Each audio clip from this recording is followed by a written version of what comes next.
What's going on, everybody? How's everybody doing today? Welcome to another episode of the RT's Strongest Realtor, Beyond Realty, with your host, Luciano Martinez of Remax Platinum. All right. Let's go ahead and pause this music real quickly because I do know that the voice. I'm still trying to figure all that out when it comes to the whole voice situation and how the music. I'm not a professional just yet, so we're gonna make that happen here in the near future. So bear with me. But anyways, today we have a good little episode for you guys. We're gonna have a special guest James Eppolito from the LoanStar National Bank, and we'll talk about that here in a little bit and introduce him in a little bit. We're going to talk about 4 or 5 different things today. One of them being that James is from the San Antonio area, and he's now with LoanStar National Bank.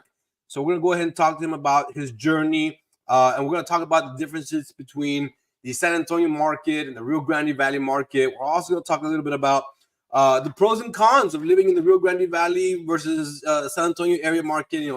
Him being from that area, and then we're gonna get into segment number 4. Comparing the different markets. Like I said, a little bit more in depth. Maybe some negotiation tactics here and there that he's heard of from the San Antonio area. We do have a friend that we might, we have a mutual friend, him and I, that's in the San Antonio markets. Maybe he'll chime in from time to time. And then we'll talk a little bit about loan options that LoanStar National Bank has for the consumer, the client, the buyer out there. Anyways, without further ado, let's go ahead and bring my good friend James in. Here we go. James, how's it going, James? Hey, it's going well, bud. How's it going? Everything's going fantastic, sir. Thanks for asking, man. Been a busy couple of days, a busy couple of weeks in terms of getting things back into the groove. I think I was telling you right now in the back, before we went live, I was telling you that, I'm a little tired, a little exhausted. I took about a week and a half off from the gym, trying to catch up on some Z's. It's not easy. I think yesterday was it Saturday? My wife and my kids went to go sleep at her parents, and I stayed behind with the dog. But she didn't let me sleep at all, and she was just kind of like whining and scratching at the door, and I was like, fuck. So I didn't catch any Z's that day, but I'm trying to catch up on the Z's. Today was the first day back. I went to the gym, and I feel good. And I don't know if you saw my Facebook post, but I was struggling with 135, and this is coming from a guy that squat at 650. So 135 felt a little difficult this morning. But anyways, man, tell us a little bit about yourself, or tell me how you how your week's gone. I know I get a little crazy, carried away. How's your week going? I mean, start of the week, so we can't complain, right? But I appreciate you having me on. So yeah, I mean, I've been in real estate now for 14 years, and so all of it within the residential lending aspect, and so made my way down here. My wife's obviously from the Valley, and so we have all of our family here. My family's up in Dallas, but there's a lot more family down here than there probably is up there. So, very thankful to be here and, have the help of the family and spend more family time, especially saving on gas, driving 3 hours from San Antonio. So true story. I'm gonna be honest with you, man. I like Dallas. When I graduated from the University of Texas, I had a goal in mind to go be a football coach in the Dallas area, and I had interviews lined up and all that good stuff. But circumstances in the real world happened, and I didn't get a chance to get out there to the Dallas area. But I love Dallas, man. I really do. If I had to say, it's one of my top cities in the state of Texas. If you think the market's expensive now, don't go live to Dallas. So, well, I've heard. Correct me if I'm wrong, but the Fort Worth area is the one that's really booming, and everything's getting really expensive. But I may be wrong. Again, I've in my forums and things that I jump on with the Facebook groups, I hear that you can get into a subdivision in the Dallas-Fort Worth area where every single lot is like an acre. That's the subdivision. It's like acre lot subdivisions. Is that the case? Well, it's a spatial thing. I mean, and that's what you're seeing, all over, especially down here. I think when you look at that area, you're going to see growth outside of the main metroplex, and it's kind of the same that you kind of work into, what we're going to be talking about, right? The San Antonio area, even Austin and the Valley. The Valley is starting to see that, condensing of space. So we're starting to see more push out from the main areas, right? The McAllen Metroplex, right? You have your McAllen, Mission, Edinburgh, Far, and now you're starting to see the growth into these other areas outside, pushing the other side of the interstate. You know what I mean? Yeah, man, tell me about it, dude. Tell me about it. I think it's crazy. But go ahead, continue. Yeah, I mean, it's just it's one of those things where we're in a very interesting market, right? I think we're finally starting to see the fact that I guess people are starting to understand that the market, the rates, right, are not going to really go back. I always tell people, hey, at the end of the day, those 3% rates, if that ever happens again, don't look at your retirement accounts. So you know what? And my broker sent me a picture this earlier today, and it was a meme. You know that little one guy that's in a bench or something like that, and he's like waiting for Forrest Gump. Say what? Is it Forrest Gump? I don't know if it's Forrest Gump. It's just that one guy sitting on a swinging bench. He's kind of like chilling here. Anyways, the meme is like my father told me I was gonna buy a house in 2020 for $600,000, and my father said wait for the interest rate to drop or wait for the sales prices to drop. And look at us now. That same house has skyrocketed. And I tell people that all the time. Like my house today is double almost what I purchased it back in 2017. Not exactly double, but it's $100,000 more expensive today than what I purchased it in 2017. So I always tell people, and you can correct me if I'm wrong, the general trend of real estate is up. I mean, and you're starting to see people get back into the market, right? And you're starting to see people understand, like, hey, it is what it is. And a lot of it is going to be your outside, the people that already own homes, right, that are going to use the equity, right, from the doubling of their value and stuff to kind of give themselves a reprieve from that value increase. Right now, the main reason for the rates going up, and the big thing I always tell people right now is, when we're talking about rates within the sixes or whatever, right, rates in November were in the upwards of 8%. So when you talk about these things of what the market's doing, right, it's one, they had to increase the rates to be able to go ahead and slow down the growth of home value. If they would not have, I mean, you're talking about the fact houses would have tripled or quadrupled, right? Right. And things, that are happening now are because we're trying to make it a little more stagnant, slow it down. But now we're hopefully going to start to see a reprieve on the rates. I mean, again, like I said, we're never going to see, in the threes or things like that. Those days are kind of gone and hopefully should stay away, right? Right. But, I think the nice part is you're going to start to see, right, a lot of hopefully first-time home buyers start to get into the market as well. FHA rates are running in the low sixes, mid to upper fives. And that's one of the big things right now that can help somebody, right? If you haven't owned a home in 3 years, you have that ability. So, just kind of talking to that factor, right? Yeah. You brought up the increase. So you're just kind of looking at San Antonio, right? Yeah. So let's talk. Let's back up a little bit. Let's talk a little bit about James, and then we'll start talking about the market here a little bit. Let's talk about James. I can talk about myself all day. I'm sorry, say what? I can talk about myself all day. So you better be careful. Talk a little bit about, I'm a big believer that one of the things that I like my clients to know is really get to know me. So, obviously we're on this show. We're trying to this is going to be going live on YouTube. It's going live on Instagram. So let's get to know James a little bit, and we'll talk. I don't want to get too ahead in the game here, because we're going to talk a little bit more about more in depth the market and whatnot. Let's talk a little bit about James. Let's talk a little bit about your background. I know you say you moved here to the Rio Grande Valley from San Antonio. You're from the Dallas area. I know you mentioned that it was a little bit closer to drive, to see your family. Let's talk a little bit about all that. You know, let's build some rapport with potential clients here, and you know, tell me about James. Meanwhile, you talk a little bit about James. I'm gonna put myself in the lobby real quickly, but you know, it's gonna put me out here so you can have a little bit more full screen here. Okay. I guess people can see my face. All right, go ahead.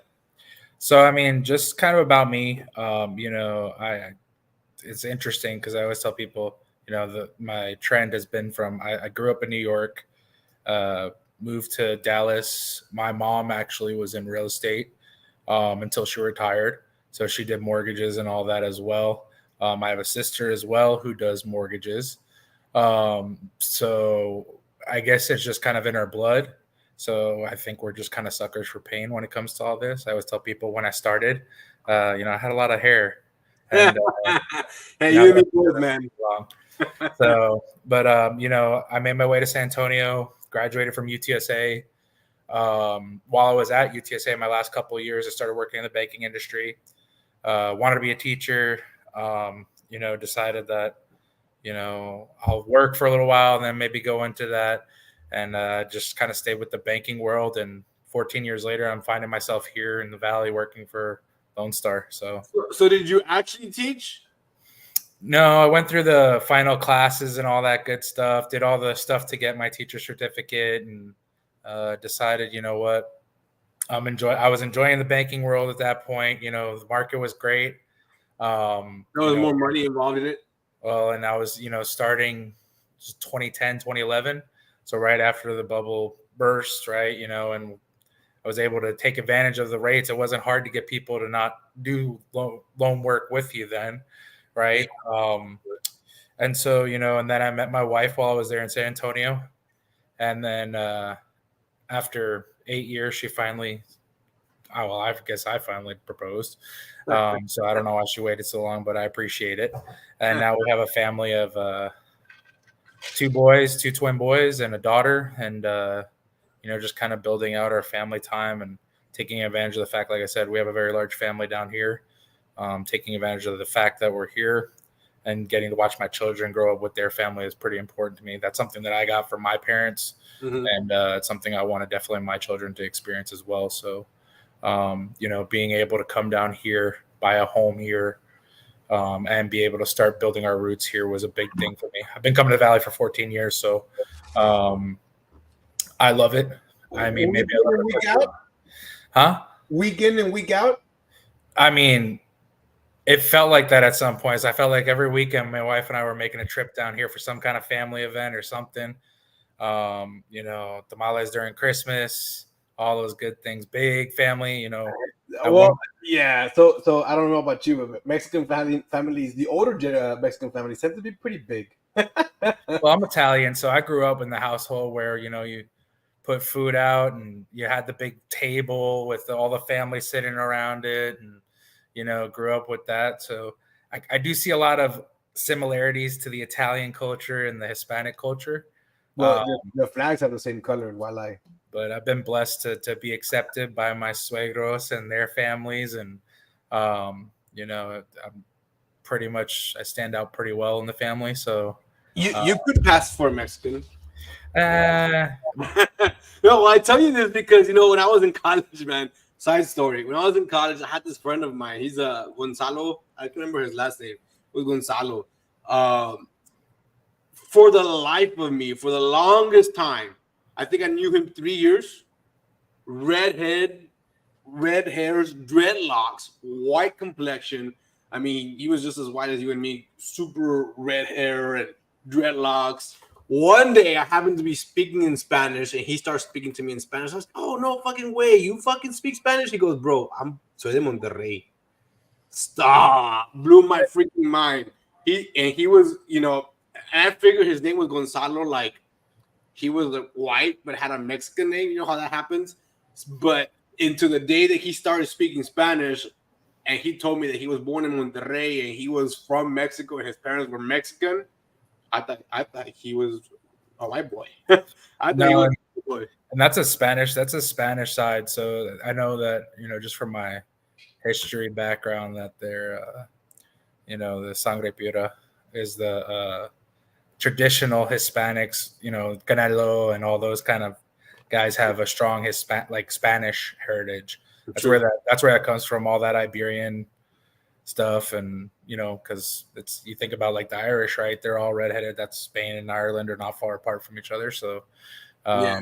that's When I come into I send you a text. Hey, I'm fucking. I wasn't talking about Conor McGregor. So I've been watching this show. It's called Warrior on Netflix. I don't know if you've seen that one. I've been watching when I go work out. I put on an episode. It's pretty good. It's pretty gruesome. It's got a lot of gore and a lot of rated R stuff and whatnot. But I like to watch shows like that have some sort of drama behind. It's a crime drama. Like I watched Spartacus too, and when I watched Spartacus too as well, like you start to all the language you start to pick up from them, and so I've been watching Warrior, and it's just kind of like, dude, you to the point where like you kind of like binge it, you start dreaming about it, and so se me pegó lo de fucking. So the Irish guy is like fucking, and I was like, sounds like Conor McGregor, but I like to watch kind of those kind of shows. But James, coming back to what we were talking about, you say you recently bought a home, and that's going to bring us and transition us into our next segment here. We're talking about a little bit about the San Antonio market, just kind of like overview. Do you still practice in the San Antonio area? We are nationally chartered, so we are able to loan out to all 50 states. Okay. I am doing business mainly here in the Valley, and then obviously San Antonio. We also have our business out there. So we're growing as a bank and as a mortgage company, and so we're starting to spread our roots, and we're kind of moving ourselves north. Obviously, our commitment is right. We're the Valley's bank, right? And so at the end of the day, we're committed to what's gotten us to where we are today. And so, yeah, I do all over the state of Texas. I could do all 50 states basically. So that's a nice part about my licensing. Nice. So you bought a home here in the Rio Grande Valley. You bought it in McAllen, correct? Edinburgh. You bought it in Edinburgh. Let's talk about that. Let's talk about your journey buying a house, coming from San Antonio, coming to the Rio Grande Valley, making the decision to buy a house. Let's talk a little bit about that. Talk to me about your process as obviously, if you don't want to get too personal about it, by all means, don't get personal about it. But talk to us a little bit about the experience in regards to, from going going on a contract to closings. So talk a little bit about that, your personal experience. Share it with us, and then we'll get a little bit more in depth in the pros and cons of living in San Antonio and cons of living in San Antonio. So pros and cons of living in San Antonio. So go ahead. Yeah, I mean, each is a very. I will say that even though San Antonio and the Valley, like McAllen, Edinburgh, all that have a very Hispanic traditional base, right? I would say that they're very different in their own means. Obviously San Antonio is a lot bigger, right? So that does change the ball game. McAllen is growing at a very high rate, actually. At the Valley itself is growing at a high rate. Mm-hmm. I will say that the driving is a little bit easier in San Antonio because you don't have to go through all the lights and things like that down here. Right. But going through the processes of buying a home there. Now, keep in mind, this was in 2018 that we had taken ownership of the San Antonio home. It was just a lot different experience from the perspective of, having to look then and having to look now, right? Things weren't as crazy as they are, right?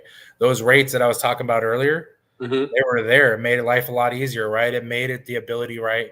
We weren't even looking for a house, in the price range we bought because we didn't think it was feasible until we looked at the rates and we said, you know what, the rates are in a good place right now and we could pay a little bit more because we were okay.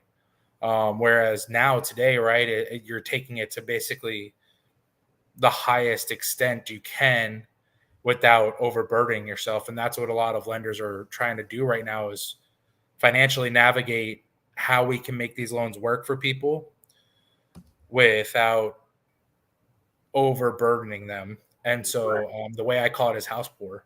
All right. You don't want people eating ramen every day. And so it's very interesting in that aspect, right? When we bought our house in San Antonio, it was a pretty smooth and easy process. I mean, at the end of the day, things were just easier. Um, Now, like I said, you have to go through a lot more. They're pulling back on guidelines, right? And they're giving you a little bit easier time with that. But Is that because it's harder to why are they putting it's a pricing game right now, right? The thing, like I mentioned earlier, is we were very blessed to be able to take the money from a home, right? And we'll be able to put that towards our home and pay down a large chunk of it and help with our payments. Whereas that's not the case anymore for a lot of people. A lot of people that are entering the market that are new homeowners are going to experience, right? They don't have, the people that are moving. Yeah, the rates have gone up, but if you have $150,000 or $200,000 because your house doubled in value, right? Plus whatever equity you earned during that time that you were paying on it, um, it's one of those things where it makes it easier. So Right. new homeowners are walking into a world where the rates are higher and the housing prices are higher, and so True. that's kind of one of the cons right now of if you're a current homeowner to a new homeowner. Correct. So at the end of the day, I would say the nicest part about San Antonio, and we were lucky to find it in a great neighborhood, great school district, right? I think one of the pros is down here in the valley, you have the ability to put your child in the school you want to, Mhm. which is something that not a lot of places are doing. So like in San Antonio, right, Northside ISD would be the only place that my kids could go to school. Whereas here, I could live in Edinburgh, but I could say, you know what, I really want my child to go to the same high school my wife went to and go to Mac High, right? I, Um, let me interject. I have a theory on that, and I may be wrong. I don't know. I mean, just based on my experience, I think the reason that the Rio Grande Valley is able to do that, and I think other school districts north of here will be able to do that soon, is because you have schools like IDEA or other charter schools that will that around here they're they're the direct competition to that district, and so we end up losing a lot of students to those school districts. So I think that's the only reason we're able to quote unquote do that around here is because of that situation. I think that as you go up to the northern part, like San Antonio, that there's starting to be ideas up there. Because I know that idea is national, is nationwide, but I think that schools like idea are starting to make their way up to the San Antonio area, to the Dallas, Houston area, and I think, but I also think that the population for San Antonio is an extreme compared to the Rio Grande Valley. The Rio Grande Valley, like for example, La Jolla, where I would teach, all the students were being taken to a lot of students were going to IDEA, and so we were staying with a smaller number. So we say, hey, we need to open it up for open enrollment. So we started bringing students from Mission or McAllen, people that wanted that. I'll tell you this. From my experience, there was a lot of kids that were expelled in other school districts that ended up in La Jolla somehow. So I can tell you that much. But anyways, continue. Go ahead and sorry to interject there. no, you're good. You're good. And so, I mean, ideas up in San Antonio. So that is one I do know of. I know there's a couple other charter schools that are there. Probably not as predominant as idea, but the big thing is um, it's very interesting you say that, because the thing is, when you look at when you pay your property taxes, right? If you're looking at that from the perspective of total percentage wise, Mm-hmm. you're pretty close in San Antonio and the Valley to, even though there's a large disparity in the size and population, right? Mm-hmm. And so, what I'll tell you is this is it's two different places, right? And so at the end of the day, San Antonio was great for us. I think San Antonio is great for families in general. I think the Valley has more of a family feel, right? There's more of a mom and pop feel. It's not as commercialized right now. Mm-hmm. Yeah, we see a lot of those places moving in, but at the same time, we're very blessed, like I said, to have that family here and to have that more community experience down here. Whereas Right. I don't think you get that in San Antonio as much because it's so big. Right. And so that's probably the biggest difference between being here and there. Now, Yeah. when you talk about the home buying process, right, down here compared to up there, I think it's interesting, right? Because now you're looking at, we initially wanted to live in McAllen, right? And we love Edinburgh and we love this area. But the thing was, there's not a lot of space left in McAllen. And we're running out of space. And either you go south or you have to go north in McAllen to find a little more space. And or if you're going to try to buy in the middle, you're going to be spending a lot of money.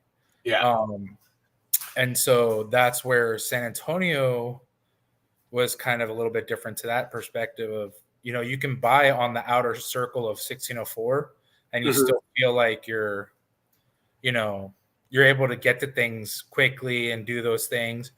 Um, I think searching here was really hard because it was just hard to find the space that we Right. wanted and the area we wanted. And I think where we ended up is great and we love it.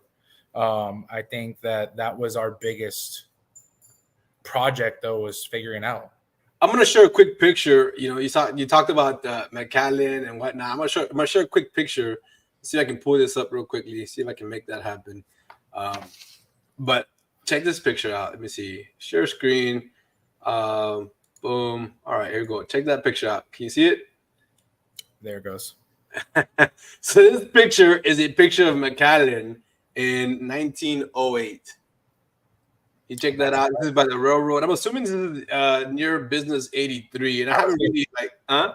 I was gonna say it looks like it could be over there on old 83. I mean, it would make sense, right? Yeah. So I stumbled upon this picture today. I thought it was really really interesting. Uh, and you say McAllen has not very much space left, but I thought this was a very interesting picture, and I just kind of wanted to share it since we're talking about where McAllen can grow and whatnot. And you're right, McAllen can only grow up, in my opinion. Now, I think Mhm. McAllen has to start thinking about building upwards and maybe not so much upwards. I mean, I don't know. I really don't know because the more I see it, I feel like McAllen is headed up north, is buying out property. If that's the right thing to say, I think it's buying out property. You more move north of obviously 7 Mile Line 107.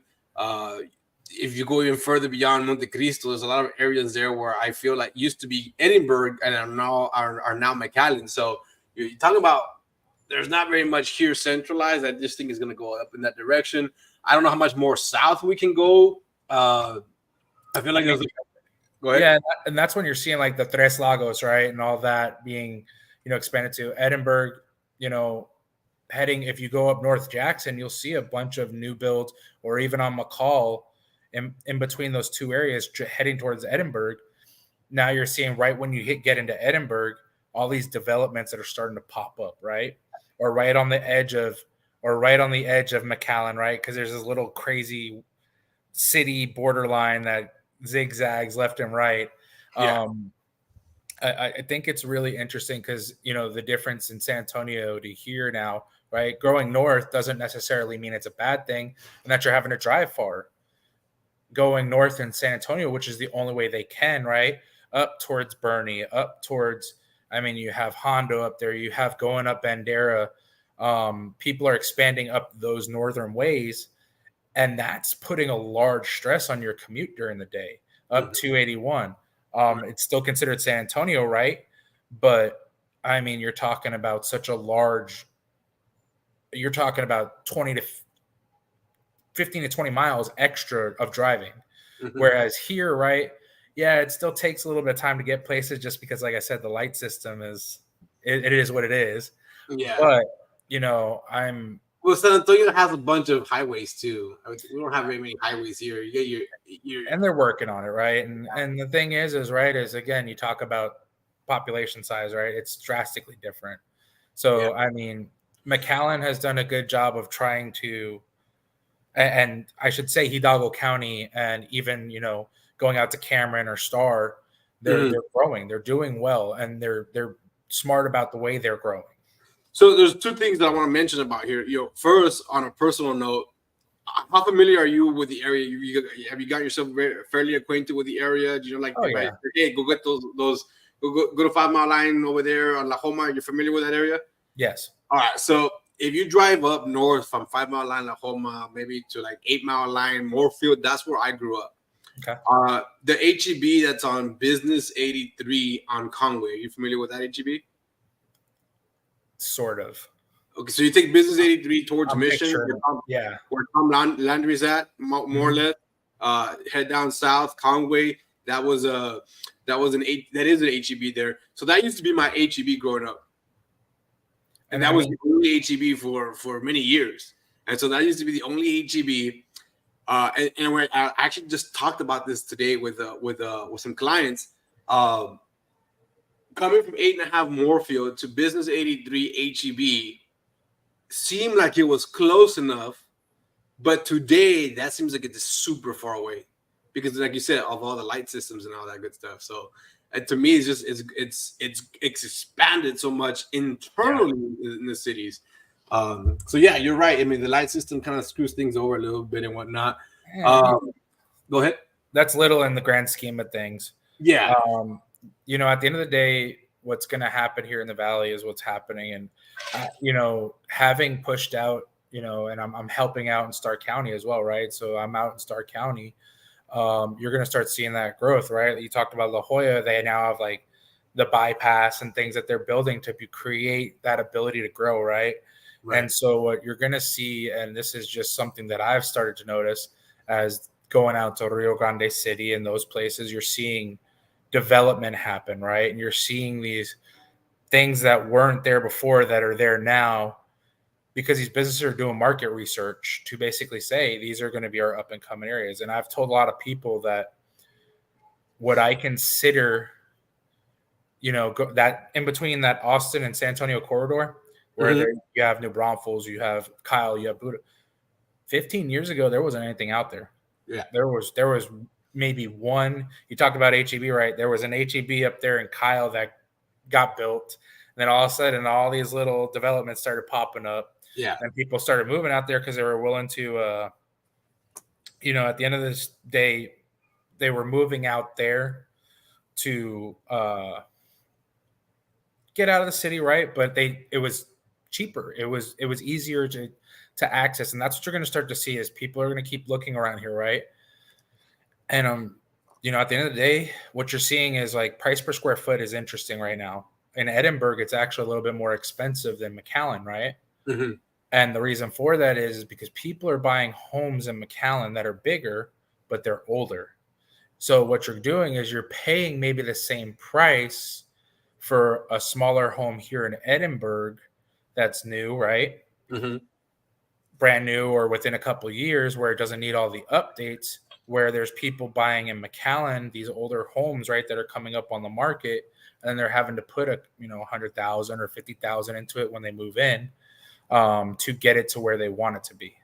Right. So the Valley is a unique place because there's a lot of things here that you're going to see. There's plenty of space for growth. Whereas San Antonio, I mean, like I said, you can move north, but a lot of people don't want to add that extra time, and it's far. Yeah. Whereas, you can go a couple miles up to Edinburgh, or you can go a couple miles over to Far, or you can go into Mission, or you can drive a little further, right? You have all the way out there into Stark County.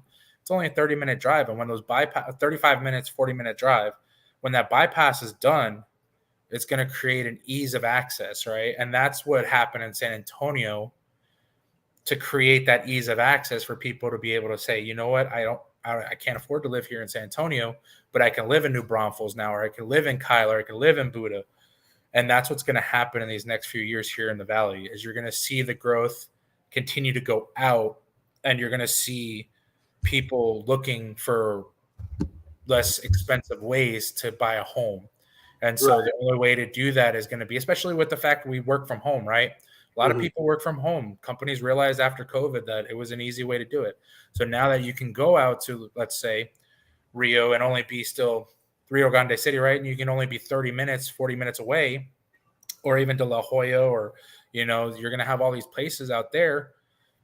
I mean, it's the case where people are going to make that because that's where the homes are going to be available at a price range that people can afford. Right. So that's going to bring me to my next question. The real estate market competitiveness. do you think it's gonna get more competitive here, or let me back up. Let's talk about San Antonio. Is the market there in San Antonio competitive? I think it's two different markets, but I would say yes, because what you're seeing is there's new builds popping up, right? But what you're seeing is that people want to be able to get into a house in an area that's going to be easy. Like I said, ease of access is always a big thing when you buy a home. How close are you to hospitals? How close are you to the grocery store? How close are you to, those normal amenities that everybody wants? And Right. so, But okay, so talking about that amenities and whatnot, you're talking about people desirability of those amenities. There's a lot of amenities in the San Antonio market that we don't have here just yet. Does that make it much more difficult for I'm a home buyer. I'm a first time home buyer. Is that more difficult for me to achieve in terms of like being outbid? Like is that a thing there in San? Is that still a thing in San Antonio before you came down to the Rio Grande Valley? Were buyers still getting outbid? I would say price point is always going to be the situation that you're going to refer back to. Price point in San Antonio is $171 a square foot. Price point in Edinburgh is $142 a square foot.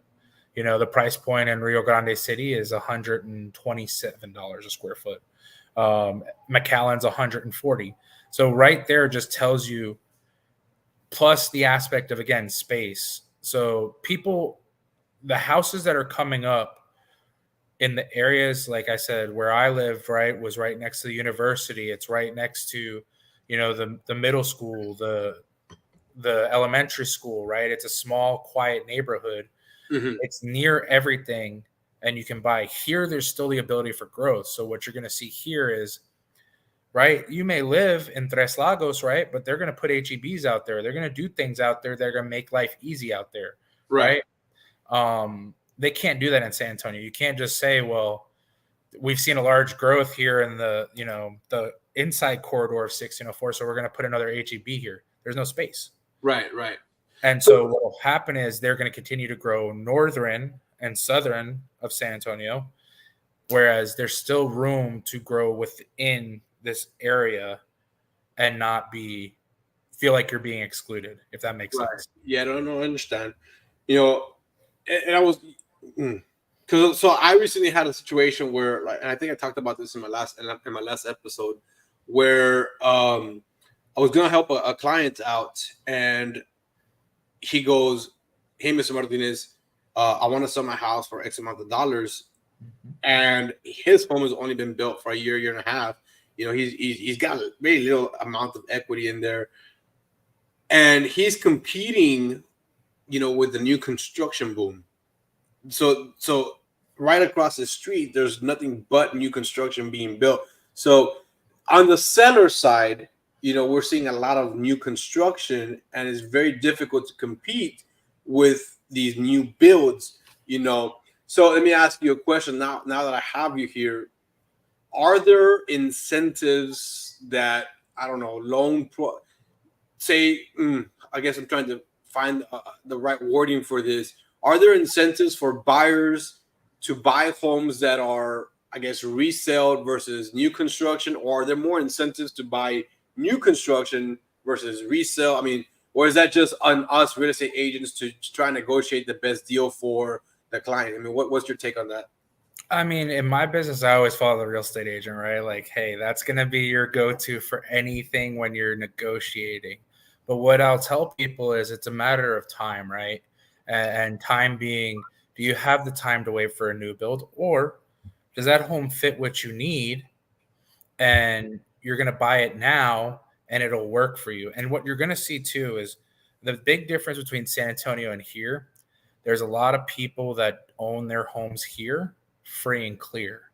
Mm-hmm. And so what we're going to probably see a little more down here than we would, right? And San Antonio, what I see, right, especially when I go out to Rio Grande City, because those homes go from generation to generation, is you see more of a cash out refinance, right? I'm going to take $75,000 or $100,000 out of my home to be able to update it to make myself compete with those people.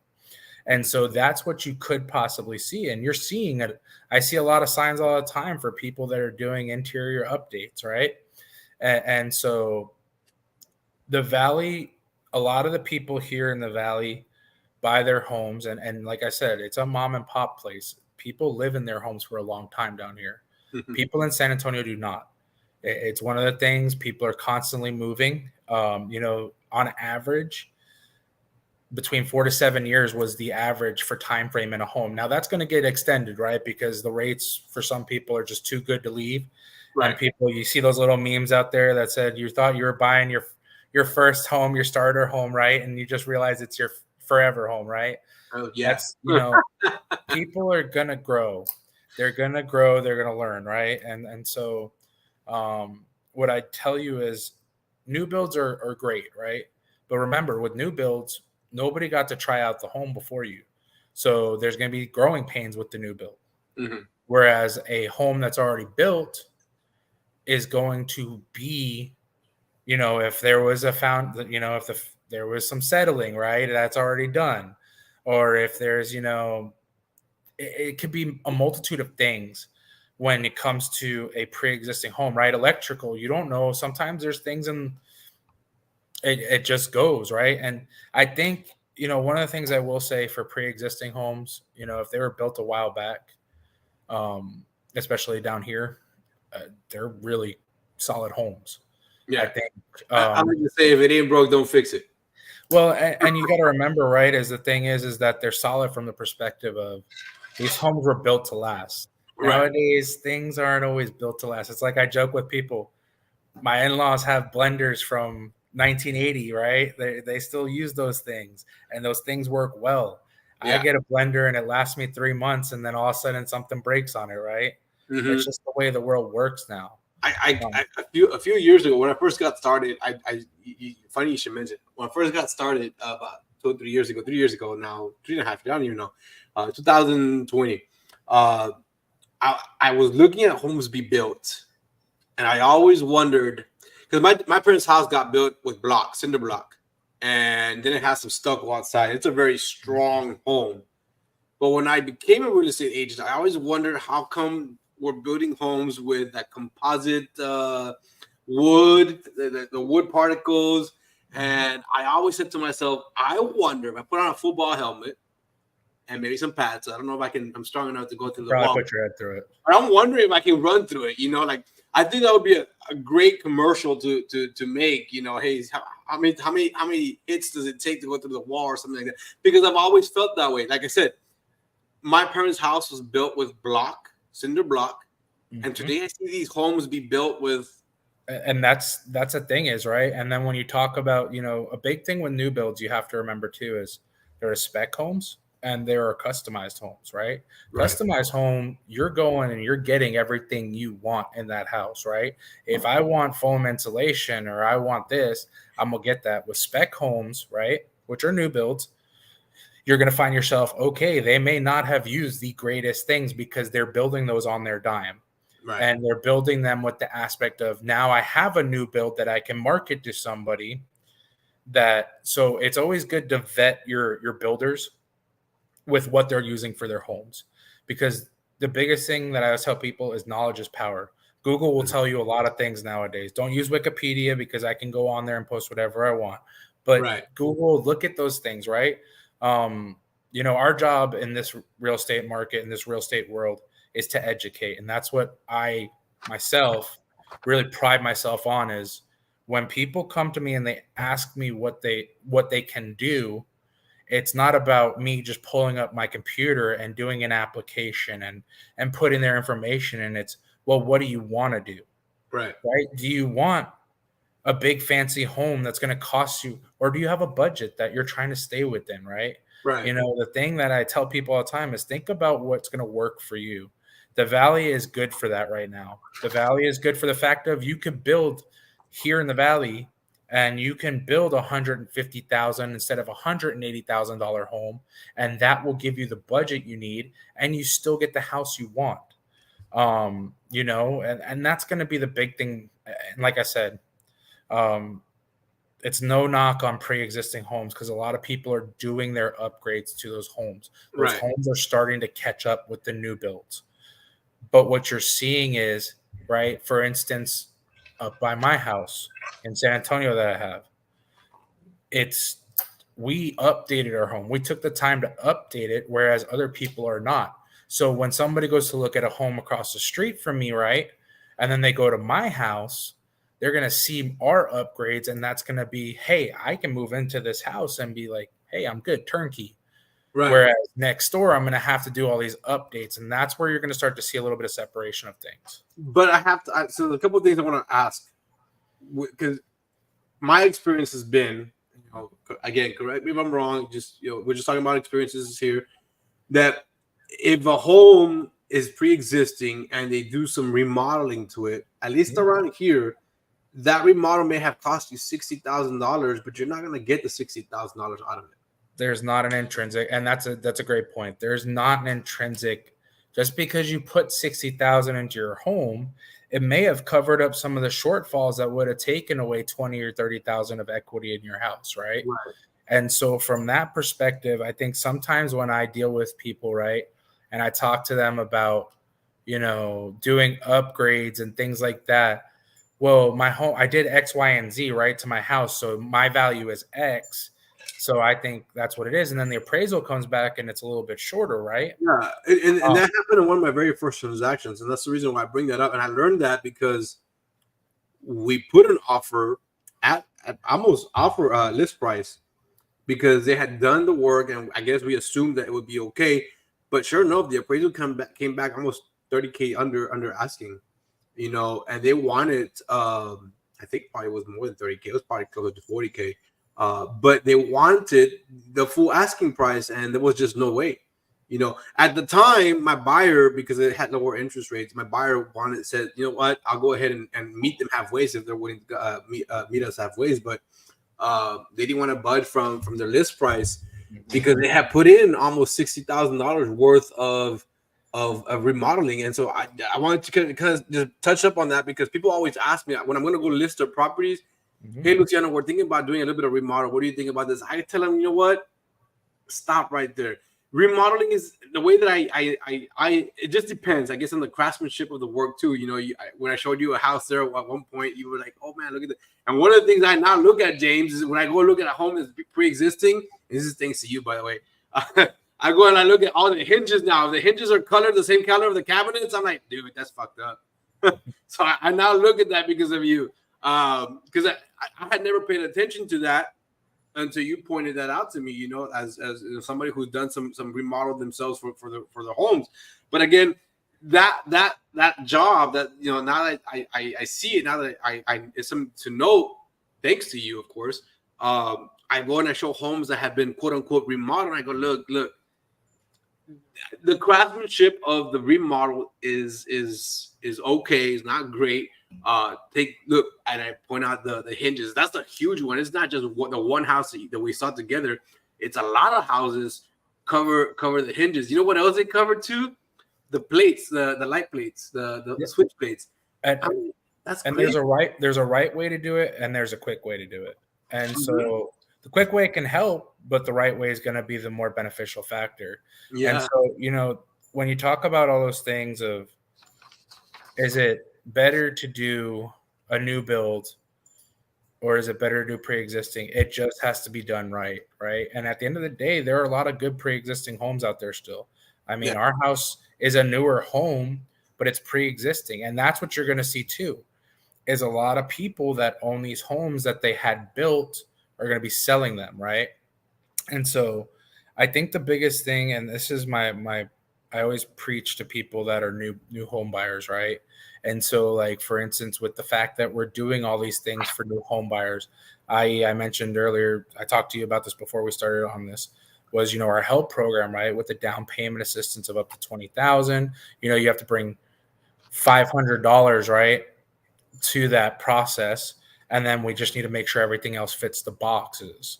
Yeah. At the end of the day, as a new home buyer, you need to take your time. I think people rush. I think people say, and the biggest thing people do is they wait till the end of their lease, or they wait till they're just fed up with wherever they're living, and then they do it. Use realtor.com, look at those things, constantly see what's on the market, be aware of what's going on, and it'll help tenfold be able, when you go to make that decision to buy, you're gonna be in a better place because you're gonna have a little more knowledge than you wouldn't have if you would have just sat there and waited till the moment that you needed it, right? Right. Make it not so much a need as a want. And that's, I think, where we're at in the market right now is we're getting to the point where there's so many homes coming on the market now. I think we're probably at 6 or 7 months of inventory. So that's, I mean, you think about a year and a half ago, 2 years ago, it was only at like 1 or 2, Right. right? Mm-hmm. And so with that, hopefully we'll see a little bit of reprieve from the home prices. Mm-hmm. I mean, as a homeowner myself, I have to be honest with it. It's not good for the market to be overinflated because we'll end up back in 2009. But what I will say is that know your budget. You need to come in, and when you have a conversation is how much money do I have saved? One of the big things I always have people talk about is they don't have any money put away. Right. And the thing is, right, is there are other options, right? Invest in yourself, invest in your retirement. Yes, you may not want to pull from your retirement, but guess what? If you can buy a home and you're able to pull out of your retirement a little bit of money, put it, FHA, right? You're a first time home buyer, FHA, right? 3.5% down. You can pull monies from your retirement, hopefully, right? Obviously, you got to check with your financial advisors, all that good stuff. Correct. But those things can benefit you too, because I have a lot of teachers now that are mandatory required to put money away. Mm-hmm. Well, they want to buy a house, right? Or they don't own a home yet. Hey, have you ever taken a look at what's going on, and do you have some money put away? But I would always tell people, do what's in your budget. I mean, don't push yourself to the edge where you're going to take away from yourself or your family. And then don't also spend all your dollars. That's the other thing I always talk about when I'm talking about products. I'm going through everything, right? We have all these different products, FHA, VA, the veterans, right? Right. Who get zero down. I think that's a misconstrued talk about thing, because when you talk about the VA, right, it's zero down, but there are still closing costs. And people come in with this mindset of there's no money due, and that's not right. Now, again, that's just the way that it's marketed, but that's me giving my little PSA, right? The more you know. Be aware there's always closing costs associated with these products in most cases. Now, you may be able to go talk to Luciano, right? Hey, can you get my buyers to, or can you get the sellers to pay my closing, right? We're still, I don't think, at that point of it's a buyer. Everything says that it's a buyer's market now because we have, right, those 6 or 7 months of inventory. We have all these things. And I don't necessarily think that's true because the sellers have these great rates on their homes and they're sitting on it. Right. And so I think, I have to interject. I have to negate that, James, because here's the thing, man. And that happened to me. I was thinking we were still in a seller's market. This has to be about, I want to say sometime in September, August, where I was working with a buyer, maybe a little bit longer than this, but I was working with. It has to be just when the switch happened, which was up sometime in August of September. But I was working with a buyer, and I'm telling him, we're just coming off of this seller's market where everybody was still outbidding, overbidding, we're asking price. So I was telling him, look, as your real estate agent, we're wasting our time on making this particular offer. I think the house was listed at 300,000, and they wanted to come in at 270. And I was like, dude, you're asking for, for either a decline or you're asking for, a counter of the same cost. Long story short,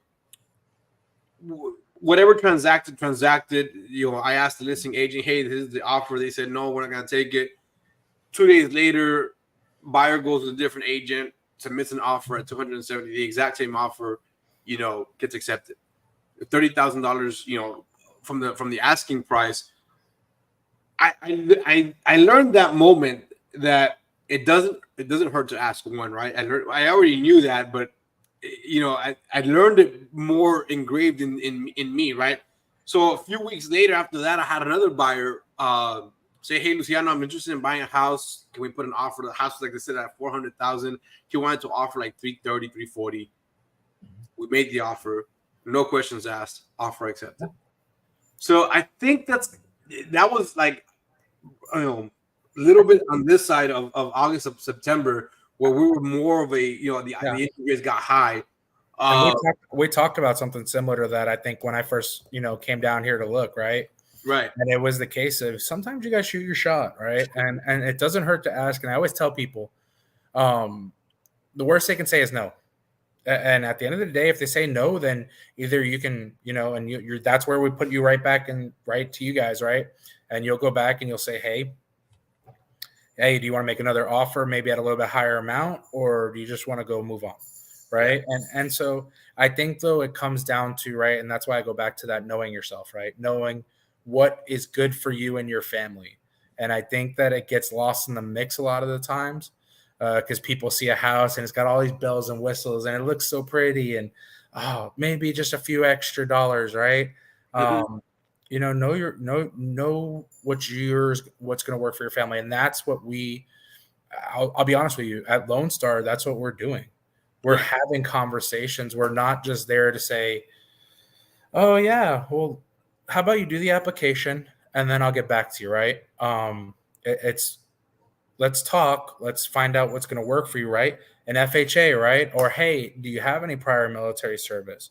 Or hey, do you have, i.e., our heroes program right now that we have, which is helping teachers, our first responders, our law enforcement, border patrol, all those people, right? It's very prevalent down here. Border patrol and teachers are a big part of our community, especially the medical community down here. We're doing a 0.25% discount. We take the time to learn about our people that we want to work with, right? Our clients we work with, we take the time, and that's what makes us successful. And that's what helps them go through this process and know, hey, James has my best interest in his heart, or Luciano has my best interest in his heart. And that's what the real estate market is about at the end of the day. You know what I mean? right. Or it should be, I should say. Not everybody's like that, right? Sometimes you have the ones that are a little more wanting than others. Yeah, that it happens more often So than we like.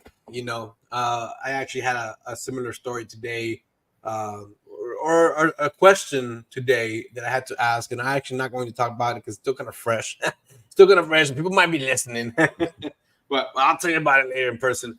But anyways, so I want to I want to ask one question, please. because I'm coming to another realization as a real estate agent. You coming from the San Antonio market, moving into the Rio Grande Valley, obviously two different markets, and then we'll go ahead and start, closing it off. Talk about a little bit about loan options.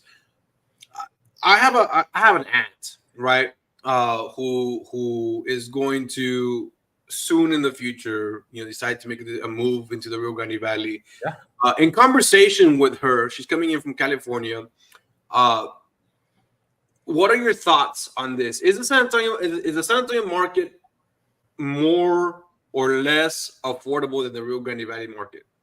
I would definitely say, I mean, it depends. And that's a hard question, I guess, to answer because they're really two very different markets. Okay. Um, as I mentioned, I think you get more here. And I feel like people that come to Texas, this is, in my opinion, having moved to the Valley, having lived in so many other places, right? The Valley, Starr County, Cameron County, Hidalgo County, all of those areas are great places to build, to live, to retire. I mean, I'll tell you, I was at the Home and Garden Show this weekend, and Uh-huh. I met. It's funny how many Canadians live down here now during the summer, right? And so people are coming here, and people are coming here in a large amount. And so the Valley is one of the most. I just had a conference a couple weeks ago that we all attended with Lone Star, and it was the Valley is one of the most stable places, not just in Texas, but in the country. And so I think people need to look at that as a very important factor of where you live. Look at the places that are going to hold strong. Look at the places that are continuing to grow. Look at the places that have chances to grow. Right. That's where the Valley is at right now. The Valley is the place to be because guess what? In another 10 years, there's not going to be any more space here in Edinburgh. There's not going to be any more space in Far. People are going to be moving to those outskirts, but you're going to have your value. A home's always an investment. I always tell people it's one of the few things that appreciates in your life as long as you take care of it. Right. And so, I mean, I would always tell people, just having lived in both areas, depends what you want, right? But if I'm retired, if I'm not working any longer, I personally believe the Valley is a great place for a person, not just from the price perspective, but from an area that you can live and you know it's going to be a good area to grow in. So let me piggyback off of this because there's a couple of things that that you open up a kind of worms at. So growing up here in the Rio Grande Valley, I can tell you firsthand experience. Get the hell out of the Rio Grande Valley. That was my experience growing up. I had to get out of the Rio Grande. There was nothing to do in the Rio Grande. Yeah, South by the island, and you had your ranchitos where you can go get drunk, call it a day. Today that's not so much the case. Today the case is this: there's a lot in the Rio Grande Valley that can be done. Today, as a former teacher, as a former educator, as a real estate agent, I can tell you there's a lot of opportunity here in the Rio Grande Valley. Growing up, going to college, not so much the case. Now, the reason I asked you about the affordability is because, like I said, I have this aunt, and we started talking about why don't people say that Texas is much cheaper than California? So she made a comparison. Now, I think she made a comparison to like Los Angeles and the Rio Grande Valley, which is like, okay, Los Angeles is one city where it's expensive, but the outskirts of California, you have certain cities where it's very much similar to the Rio Grande Valley. And she said, dude, it's generally the same thing. It's not that California is expensive.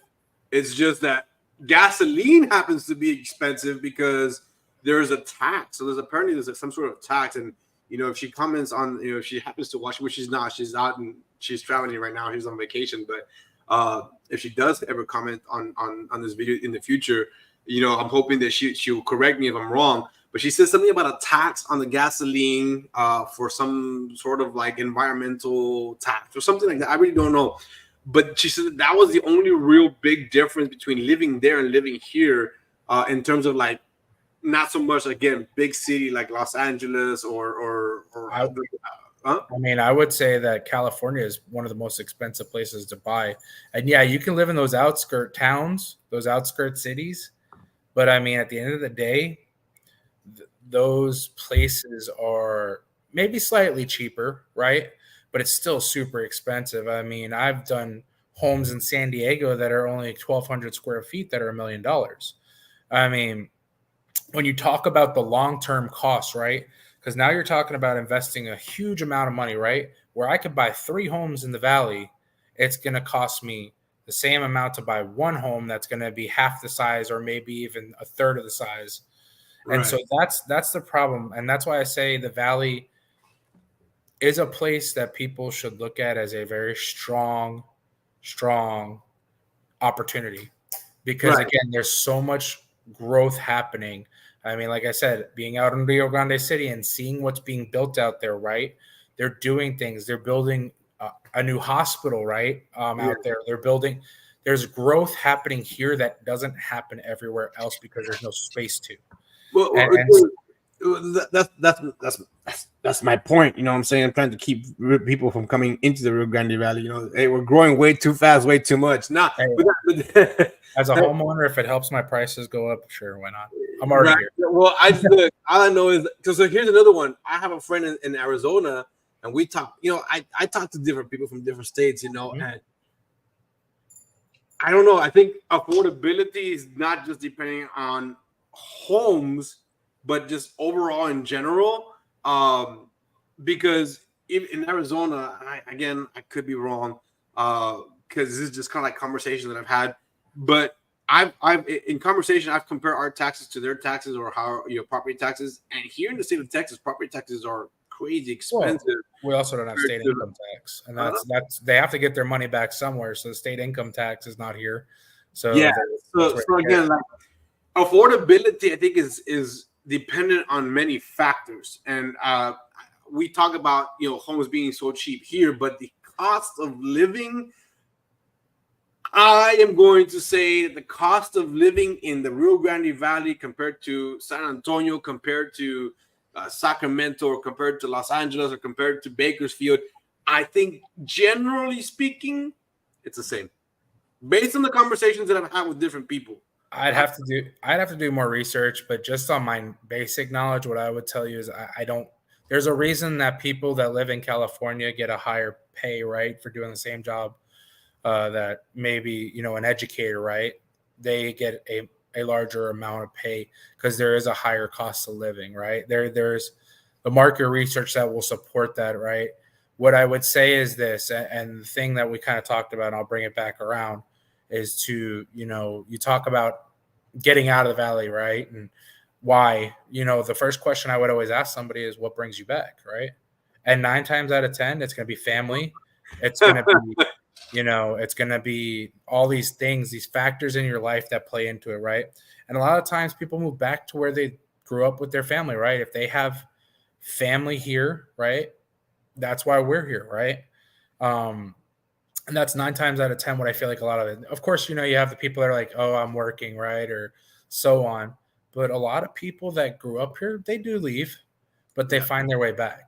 And so I think that speaks to itself. And to your point, right? You talked about how there was nothing here. Now look what's here, right? Yeah, and look at the Rio Grande Valley has grown ability that there's still such a high potential here that I think is just absolutely mind blowing. And so I do see that in a real estate perspective, being here, there's going to be more opportunities to own at a better price point. As a first-time home buyer, if I'm from here or if I'm trying to get into the home market, right, as a first-time home buyer, with an FHA loan, you're going to have an easier time down here than you are anywhere else. I mean, you can move out to the middle of nowhere and probably have an easy time, but no, I'm just I'm being devil's advocate. Why lie? But I have had different conversations with different people, and everybody's perspective is different. That's the great part about conversation, right? Is we can always talk to each other. And, one thing you may think, right? Unfortunately, sometimes we talk to Aggies, right? And, that's just how it is. It is what it is. Yeah. But you know what? That's their right? To go to a school that we just don't believe in. They're not all that bad. No, and that's, like I said, man, I'm just being devil's advocate, and I've had conversations with different people and different parts of the nation, and I've had clients that are from different parts of the world, and just get different perspectives, just get different perspectives and different ideologies, and I'll tell you, I'm gonna tell this as a story right here. You talked about inflation earlier. You don't know me all that much. We just got to know each other. We got maybe 6, 7, 8 months that we know each other, right? But I tell this story to people, a lot of people, or I just started telling this one. I've eaten the same meal for the last 7 to 8 years, week in and week out, every day. That's I meal prep for 10 days, and that's what I prep every week, the exact same thing over and over again. I started doing that 7, 8 years ago, and it cost me $45 to do so. Today, that same meal plan cost me $100. Well, just remember, if you're talking, and we'll use California as the greatest example, right? Price of gas is very expensive out there, right? Think how much it would cost you then. If it's 3 or 4 times more expensive for gas or diesel, then it's going to be probably 2 or 3 times more expensive for that product. Yeah. And so that's kind of where you start to see that differential of, cost of living, right? The cost of living analysis. But, so we do have one comment on the Instagram that I just kind of noticed right now. It says it's because the Valley is the best. So I can't post that one up here on the line.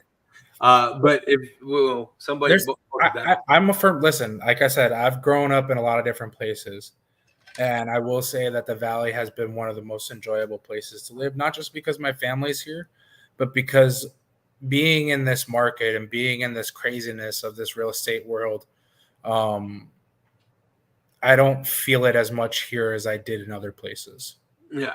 I think there's, like I said earlier, there's a lot of stability here, and the valley is going to continue to grow. And I do believe that, like I said, I'm out there in Starr County as well, and having driven out there a bunch of times already and been out there and working with the people out there, Right. those are communities that you want to be a part of. Sometimes I've heard it called the Wild West of the Valley is what people have referred to Starr County as. That I call that the hill country area. All Hey, that is listen, pretty hills.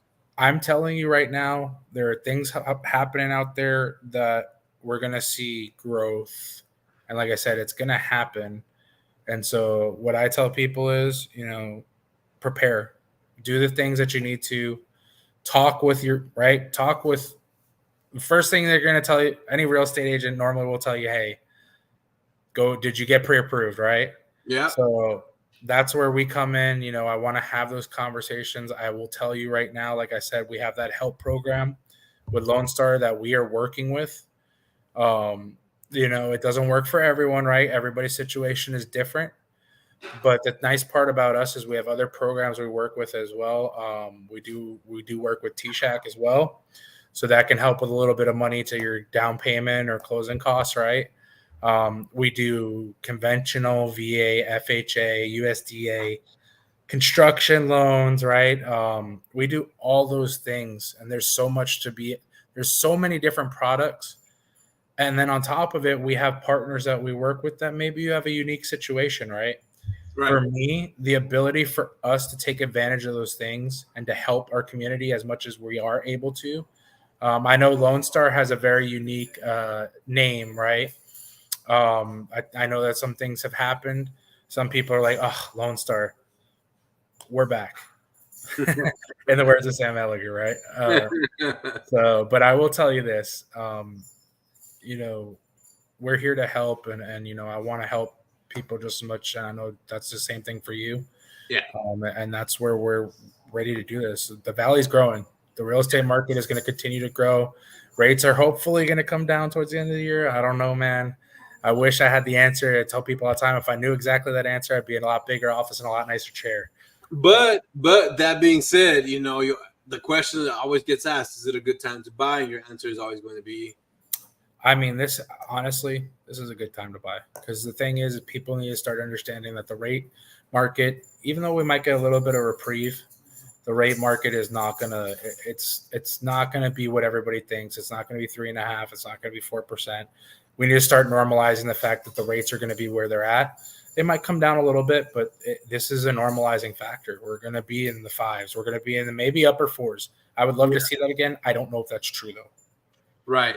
And so, the thing that I have to say to piggyback off of that, and I've said this every single episode, I think, generally speaking, homes property tends to go up or appreciate versus depreciate. And so if you're thinking, I'm going to wait for the interest rate to drop, and maybe it does drop 1 point, that home already went up $10,000-$15,000.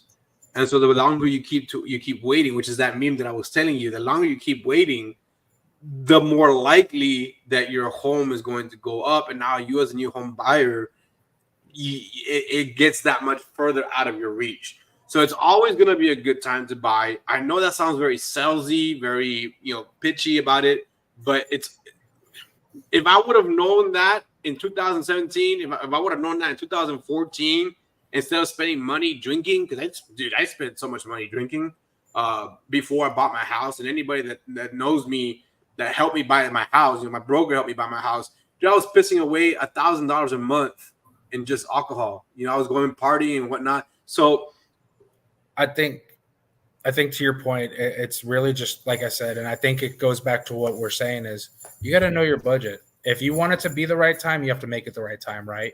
Yeah. And I think that's the best way to put it. To your point is like, if you're doing these other things, right, that's taking money out of your pocket that you could be putting away right now, that's what you need to think about. Do you want to own a home, or do you want to go out and eat every day, right?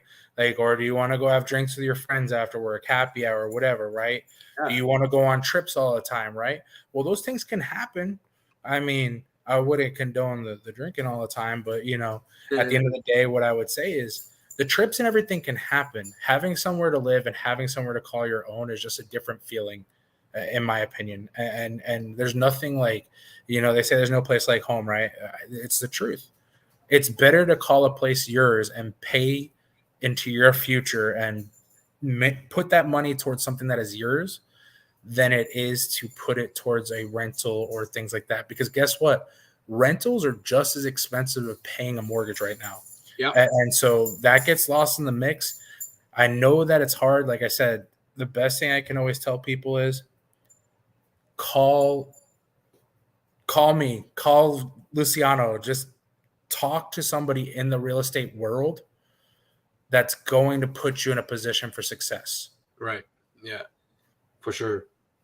So for those of you guys that don't know, his number is actually posted right here, and it goes away when I put the things there. So I've been going back and forth, but You're you good. can call James. He's got his information there, 956-256-3722. You can call me. I can put you in contact with James. If you have any questions, now is a good time to ask. I know we have a couple of viewers on there. If you have any questions in regards to financing, James, I know you talked a little bit about it, but are there any? I know you talked a little bit about the loan, the Heroes program. Are there any other programs that you might maybe forgotten here or there? Yeah, so we also have our doctors program, so that's a big one too. There's no down payment to that. 90 days, you can get into a home 90 days before with a fully guaranteed contract. That's a big one, right? Especially when you have a lot of people, especially with the building we have with Driscoll coming in, MD Anderson, all those things. So those Stark things, County's got to get a new hospital, if I'm not mistaken. they're going to have a residency program out there. They're going to have a lot of good things coming. So, the best thing I can say whenever it comes to your mortgage needs, give me a call. We'll talk, and I'll put you in the best position I can. That's really what I'm here for, and that's what I want to do for you. Right. All right. Well, I mean, we're gonna open it up for any Q&As as we are concluding this. James, I do want to take a quick minute. Just thank you very much for being here, man. Likewise, man. I know sometimes these things can go a little bit longer than I want. I try to keep it to about an hour, but sometimes the conversation either flows or it is what it is. But my first episode was okay. My second episode went up to like an hour and 45 minutes, and I just thought that was too long. Right now we're about an hour. I think we're getting there. So, I said I think we're getting there. So, yeah, no, right now we're at an hour and 17 minutes here. But I want to just thank you for being here, man. Like I said, I know it's not easy to take time out of your day to make this happen. Because like I know that we have a comment here. Puro 956, best place to live, baby. That's from Greg Villarreal. He's a great real estate agent. He's there at the office in case you ever need another real estate agent. Great guy right there. Give me a call. I'm always looking for connections. So yeah, give him a call, Greg. I don't want to make Luciano jealous either. So so like I said, James is coming in from the San Antonio area. He knows the market in the San Antonio area. He knows the market here in the Rio Grande Valley. Great guy, great cat. Because of value, okay. Because I thought I read a new comment coming in from the Instagram. But and a great lender. So if you have any questions, feel free to either reach out to him or reach out to me, and I'll put you in contact with him. If you have any questions, like I said, comment as we are exiting here. If any questions that you ask are asked after we end the live, feel free to private message me, and I can reach out to James, or comment on the actual thread. And I don't know if James will be able to see it, but I know I will, and I can go ahead and look back.